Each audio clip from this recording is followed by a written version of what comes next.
Agosto começou e com ele a nossa série especial do mês de agosto, totalmente dedicada a Dom Bosco.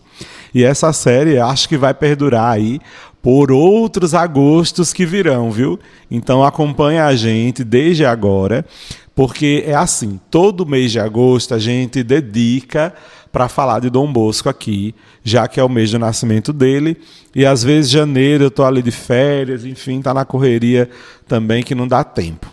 Então a gente parou, né, essas últimas 2 semanas, realmente não foi férias planejadas, né? Na verdade foi a correria mesmo da vida que não permitiu, mas cá estamos para a gente dar continuidade nesse mês de agosto, em que a gente celebra o nascimento de Dom Bosco e vive também o mês vocacional. A gente quer fazer um caminho diferente daquele que normalmente a gente encontra aí nas outras mídias da igreja. Em vez de simplesmente recordar alguns fatos da vida de Dom Bosco, ou repetir aquilo que quase todo mundo já conhece, a gente vai entrar em um universo assim diferente, que acompanhou praticamente toda a vida de Dom Bosco, que são os seus sonhos. Talvez você já tenha ouvido alguém dizer que Dom Bosco era um homem que sonhava muito, né? Pois é, mas aqui no podcast Vamos Juntos a gente vai entender um pouco mais sobre esses sonhos e eu espero que você goste muito. Então já se prepara e vem com a gente conhecer um pouco mais dos sonhos de Dom Bosco no podcast Vamos Juntos.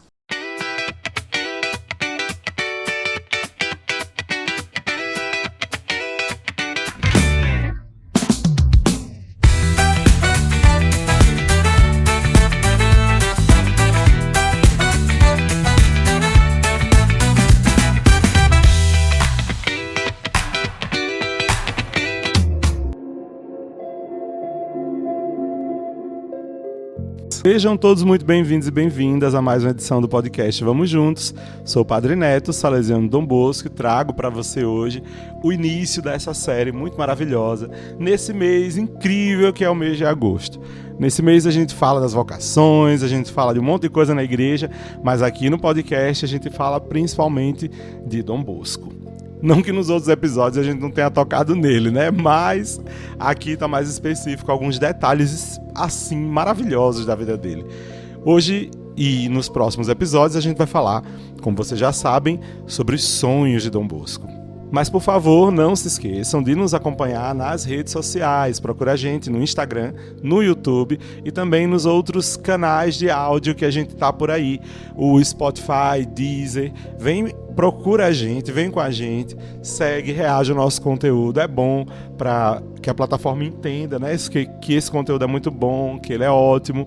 E aí, como eles não tem a nossa magnífica humanidade, né? Então aí é importante que a gente diga para eles, na linguagem deles, né, dos algoritmos, que esse conteúdo é bom. Então peço que se você estiver no YouTube, curta já esse vídeo, comente alguma coisa e também nas redes sociais demais, tá bom? Bom, recado dado, vocês já sabem, toda semana eu digo isso, mas agora vamos para frente, né? Ao contrário de que muita gente pensa, Dom Bosco não era somente um santo sonhador, no sentido assim de viver voando, sabe, assim, fora da realidade, e de jeito nenhum. Dom Bosco, na verdade, era bem realista mesmo, tá? Tava ali sempre correndo de um lado para o outro, procurando trabalho para os meninos, construindo escola, nas confissões, escrevendo carta, indo atrás de dinheiro para manter o oratório funcionando, até parece com uma pessoa que eu conheço, que no caso sou eu mesmo, ouvindo confissões, já falei confissões, né? Então, enfrentando também um monte de problema que ia fazer qualquer pessoa, acho que perder o sono até. Mas é justamente aí, olha como Deus é, né? No sono que Deus aparecia para encontrar com Dom Bosco de um jeito muito especial. Porque Dom Bosco tinha um coração tão entregue a Deus que até dormindo ele podia encontrar o Senhor. Gostaram dessa? Duvido um outro devoto de Dom Bosco dizer uma coisa tão linda dessa. Pois é. Muitos estudiosos da vida de Dom Bosco, como o Arthur Lente, como o Lemoyne, mas também o Pietro Stella, eles registraram mais ou menos aí 150 sonhos narrados por Dom Bosco ao longo da vida dele. A maioria desses sonhos está lá guardadinho nos livros Memórias Biográficas, que inclusive aqui no Brasil tem tradução. Se você quiser ter acesso a eles, você tem que morar perto de alguma comunidade salesiana, porque para todas as casas salesianas foi mandada aí essa série de livros. São 18 livros imensos e que tem vários sonhos de Dom Bosco ali, 150, a maioria deles, né? Tá registrado ali. Mas alguns deles a gente vai tratar aqui nessa nossa série, então calma, se você não tem contato com algum salesiano aí perto da sua comunidade que possa te emprestar um livro desse, você pode também tentar adquirir lá no site da EDB, que é a editora que trouxe esses livros traduzidos para o Brasil. Aí, ó, bota o arame para fora e vamos comprar livro. E então, esses sonhos de Dom Bosco nunca foram utilizados para alimentar curiosidade, sei lá, sobre o futuro, por exemplo, ou para deixar as pessoas impactadas, impressionadas. Dom Bosco se utilizava desses sonhos, contando ele principalmente para os jovens, porque ele acreditava que esses sonhos continham mensagens educativas. Eram sonhos que ajudavam os jovens a refletir sobre a vida, sobre a fé, sobre as escolhas que eles faziam, sobre o caminho que eles estavam percorrendo nas suas próprias vidas. Enfim, eram sonhos que realmente ensinavam a viver. E foi por isso que a gente escolheu colocar o nome dessa série de Dom Bosco Sonhador, porque a gente vai estudar aqui não somente o próprio sonho. Na verdade, o que a gente quer é buscar o sentido atualizado desses sonhos para você que me escuta aí. E aí a gente vai tentar entender se Deus continua fazendo hoje as mesmas perguntas que ele fazia aos jovens lá de Valdoco. E por falar em pergunta, tem uma pergunta que vai conduzir esse nosso episódio de hoje, que eu acho que é uma pergunta muito importante. Preste atenção. Em quem você confia quando tudo parece estar bem assim, instável? Pode parecer uma pergunta bem simples, mas ela, na verdade, está mostrando muito daquilo que a gente é. É só a gente lembrar e pensar assim, como é que a gente reage mesmo diante das coisas que deixam de acontecer do jeito como a gente planejou? Quando tudo está bem, é muito bom dizer que confia em Deus, né? Quando a gente está em paz com a família, quando está com os amigos, quando está dando tudo certo com a saúde da gente, com o trabalho, bom demais. Nesses tempos a gente nunca pergunta onde é que está a nossa segurança, né? Mas quando aparece alguma tempestade, aí, minha gente, a gente percebe se a gente construiu a nossa vida sobre uma rocha mesmo, ou se a gente apenas construiu a nossa vida sobre algo que parecia sólido, mas na verdade não era. Não é preciso a gente procurar muito para perceber que a gente vive numa época assim, com muitas tempestades, né? Algumas delas são coletivas, são essas coisas que a gente liga a TV e acaba vendo, sabe? Ou então a gente tá lá na nossa rede social e encontra.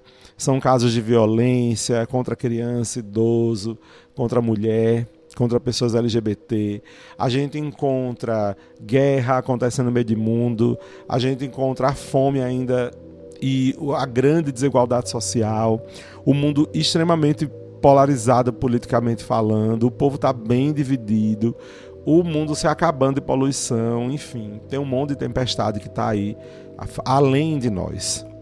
No entanto, também tem algumas tempestades que ninguém fotografa, que ninguém registra aí fora, que são aquelas que acontecem dentro de nós. Aquela ansiedade de quem não sabe o que fazer com o próprio futuro, o medo de decepcionar a família, né? A sensação de não ser suficiente. Quantas vezes eu tenho escutado isso de vocês, jovens, nas confissões. A insegurança diante das escolhas, medo do futuro, vazio que permanece mesmo depois de conquistar alguma coisa que a gente queria muito. Talvez seja por aí mesmo que tantos jovens experimentem uma estranha contradição. Nunca a gente teve tanta possibilidade diante da gente e ao mesmo tempo nunca foi tão difícil decidir para onde caminhar, né? Nunca recebemos tantas informações ao mesmo tempo enquanto sociedade e ainda tanta gente se sente perdida. Tem uma infinidade de vozes dizendo o que a gente tem que fazer, como a gente deve pensar, qual profissão a gente deve escolher, como é que a gente deve se vestir. No meio desse verdadeiro mar de opiniões, vai crescendo uma pergunta silenciosa. Existe alguma coisa realmente que permaneça quando tudo mais está mudando? Essa pergunta não é nova, não. Ela atravessa toda a história da humanidade e aparece também na Sagrada Escritura. Lá no Evangelho de Marcos, Jesus e os discípulos estavam atravessando o Mar da Galileia. Aí os discípulos, alguns deles pescadores experientes, perceberam que não iam conseguir controlar a situação quando aparece uma tempestade imensa. E aí eles morrem de medo diante daquilo e vão acordar Jesus perguntando: mestre, você não se importa que a gente vai assim afundar? Está lá, né, no Evangelho de Marcos, capítulo 4, versículo 38. E aí Jesus acorda, ele pergunta: por que vocês estão com tanto medo? Vocês não têm fé, não? É uma pergunta forte, né? É interessante a gente perceber que Jesus não repreende os discípulos porque eles estavam enfrentando uma tempestade. Tempestade faz parte da vida. Na verdade, Jesus Cristo estava tentando transformar o lugar onde eles colocam a própria confiança. Quando eles olhavam apenas para as ondas, tudo estava parecendo perdido. Mas quando eles voltam a olhar para Cristo, ali eles encontram alguém maior do que a própria tempestade dentro dessa mesma barca. Séculos depois, essa mesma imagem volta a aparecer de maneira surpreendente na vida, sabe de quem? De Dom Bosco. Na vida dele, a imagem da barca na tempestade, no mar revolto, também aparece. Para compreender isso que acontece num sonho dele, o famoso sonho das duas colunas, a gente precisa fazer uma pequena viagem até Turim. Malas prontas? Vamos voltar no tempo até metade do século XIX. A cidade crescia rapidamente por causa da industrialização. Milhares de famílias chegavam do interior procurando trabalho ou uma vida melhor, mas eles encontravam, na realidade, algo muito diferente do que eles imaginavam. Crianças e adolescentes passavam longas jornadas, muitas horas de trabalho no meio das fábricas. Muitas dessas crianças e adolescentes viviam na rua, sem estudos, sem acompanhamento familiar e, frequentemente, sem qualquer perspectiva de futuro. Foi nesse contexto que Dom Bosco começou a reunir aqueles jovens aos domingos para poder ter um tempo de brincar, rezar, aprender um ofício e, acima de tudo, experimentar que eram profundamente amados por Deus. O pequeno oratório começou quase que por acaso ali. E em poucos anos ele se transforma numa verdadeira casa para centenas de rapazes. Mas o crescimento do oratório trouxe também muitas dificuldades. Faltava dinheiro para alimentar aqueles meninos tudinho. Faltava espaço adequado, faltava colaborador. Além disso, Dom Bosco enfrentava muitas críticas das pessoas que não conseguiam compreender aquele trabalho de Dom Bosco. E até perseguições políticas aconteciam a ele. Isso tudo porque a Itália passava por uma transformação política muito grande e a relação Estado e Igreja estava marcada por muitas tensões. E ali era um padre fazendo um serviço social também, né? Além de pastoral. Aí a confusão estava armada. Qualquer pessoa que olhasse essa realidade poderia pensar que tudo estava prestes a desmoronar. E humanamente falando, tinha muito motivo para isso acontecer, né? Como é que a gente pode manter de pé uma obra tão grande quando os recursos eram tão pequenos? Como é que a gente pode continuar acreditando que Deus conduzia aquele projeto no meio de tanta dificuldade? Como permanecer firme quando o próprio mundo parece balançar? Foi justamente numa dessas noites, depois de um dia exaustivo de trabalho, que Dom Bosco teve um sonho que atravessaria os séculos e continuaria falando ao coração de milhões de pessoas. Um sonho que, à primeira vista, parece contar apenas a história de um enorme navio enfrentando uma tempestade em alto mar. Mas, na verdade, essa história revela uma pequena pergunta muito mais profunda, capaz de alcançar cada um de nós. Porque, se a gente for sincero, todo mundo carrega dentro de si um pequeno barco. Há momentos em que ele navega por águas bem tranquilas. Quase a gente esquece que a gente precisa de Deus. Mas existem dias que os ventos mudam a direção. E as ondas aumentam e a gente começa a perceber que a gente não controla tudo como a gente achava que controlava. É exatamente nesses momentos que aquela pergunta volta a ecoar. Em quem a gente está confiando? Em quem a gente coloca a nossa confiança na hora do tumulto? E essa pergunta vem conduzindo a gente até o sonho de Dom Bosco. Era o ano de 1862. O Oratório de Valdoco já não era mais aquele pequeno grupo de jovens reunidos aos domingos. Centenas de rapazes estavam passando diariamente por aquele espaço, que se transformou em uma escola, em uma casa, em uma paróquia, em uma oficina, em um pátio, em uma família. Ao mesmo tempo que essa obra crescia, também as preocupações estavam ali, né? Como a gente já viu, o contexto todo que a gente acabou de falar. E aí, lá em Memórias Biográficas, a gente vai encontrar, em uma dessas noites em que Dom Bosco sonhou, ele dizia ter visto um mar imenso, agitado por ventos fortíssimos. Não era um simples lago revolto, não, mas era um oceano verdadeiro, onde enormes embarcações lutavam para permanecer de pé. Entre todas elas, estava destacado ali um navio muito maior do que os outros. Uma imponência imensa que chamava a atenção de todo mundo, mas também fazia dele o principal alvo dos ataques. Em volta daquela grande embarcação se aproximavam muitos navios inimigos tentando atingi-la com canhões, correntes e toda espécie de armadilha. Parecia uma batalha impossível de vencer. Enquanto descrevia aquela cena, Dom Bosco percebeu que esse navio enorme era conduzido pelo Papa. Não era uma embarcação abandonada à própria sorte. Havia alguém no leme procurando conduzir essa embarcação em meio às ondas gigantescas. Entretanto, a força da tempestade era tão imensa que, humanamente falando, tudo indicava que aquele navio ia acabar afundando. E é nesse momento que surge o elemento central do sonho. No meio daquele mar revolto, apareciam duas enormes colunas de pedra, muito mais altas do que as ondas. Sobre a primeira coluna havia uma grande hóstia, acompanhada de uma inscrição em latim que significava a salvação dos que creem. Sobre a segunda coluna se encontrava a imagem de Maria Auxiliadora, com inscrição igualmente significativa: auxílio dos cristãos. Dom Bosco conta que o Papa compreendeu que a única maneira de salvar o grande navio era conduzi-lo até aquelas duas colunas. A travessia continuava bem difícil. Os ataques não cessavam. O mar permanecia agitado e em determinado momento parecia que tudo estava perdido. Mas finalmente a embarcação conseguia lançar suas amarras nas duas colunas.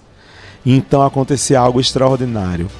O mar se acalmava, os ventos cessavam e toda a tempestade desaparecia.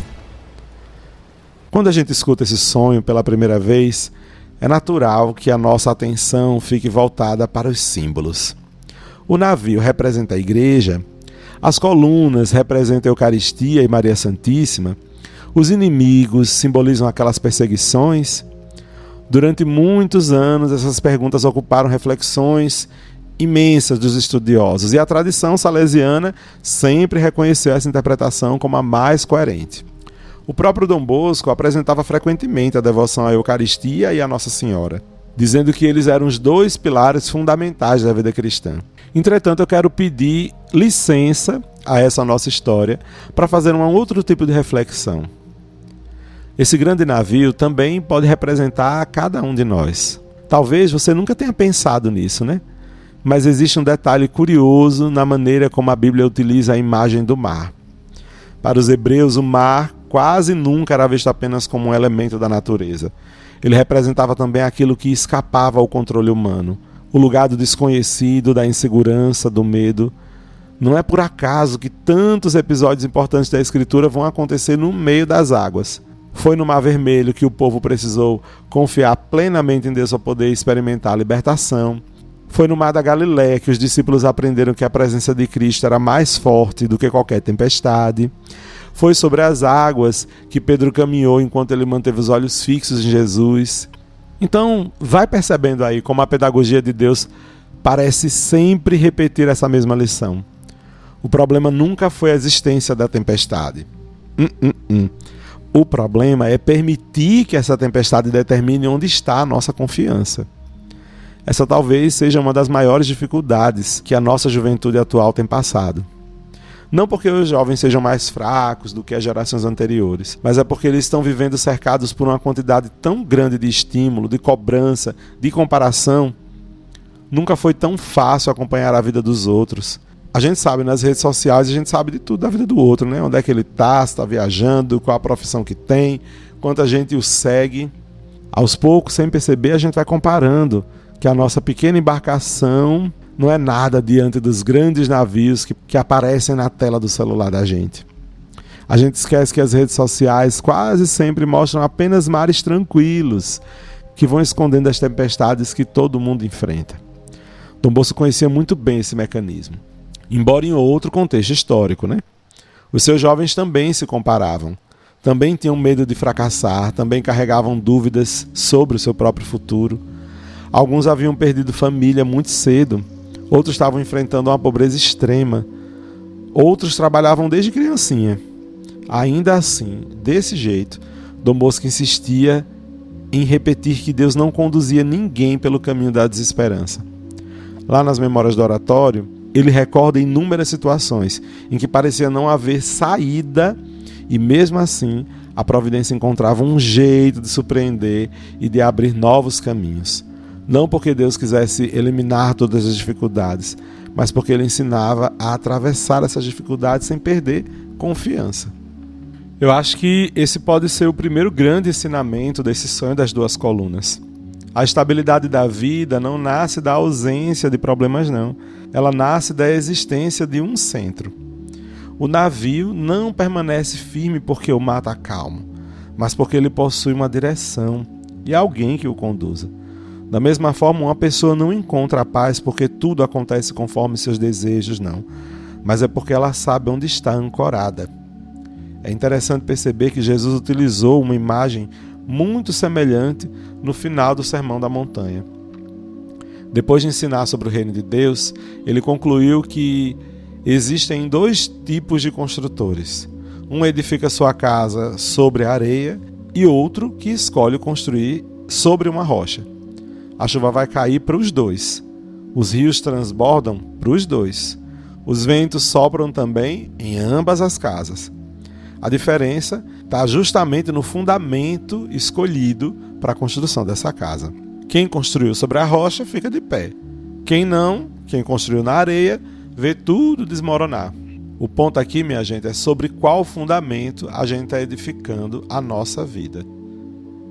Talvez enquanto você escuta esse episódio, exista aí dentro do seu coração alguma tempestade. Pode ser uma decisão importante, uma dificuldade na família, um relacionamento que terminou, ou medo diante do futuro, ou simplesmente uma sensação de que você perdeu algum rumo aí. Se for assim, permita-me dizer uma coisa bem sinceramente. Dom Bosco nunca pediria que você fingisse que a tempestade não existe. Ele ia reconhecer a força das ondas. Mas ele ia fazer uma pergunta decisiva. Onde você colocou a sua âncora? Onde você está ancorado? Onde você está ancorada? Porque é justamente quando o mar da vida se agita que a gente descobre em quem realmente a gente colocou a nossa confiança. O sonho das duas colunas não é apenas uma bela narrativa sobre a igreja. Esse sonho também ilumina a nossa própria história. Afinal, todos nós somos chamados a conduzir a nossa barquinha no meio das dificuldades, das tempestades da vida. E aqui é importante desfazer um equívoco, viu? Que tem aparecido aí de maneira muito comum.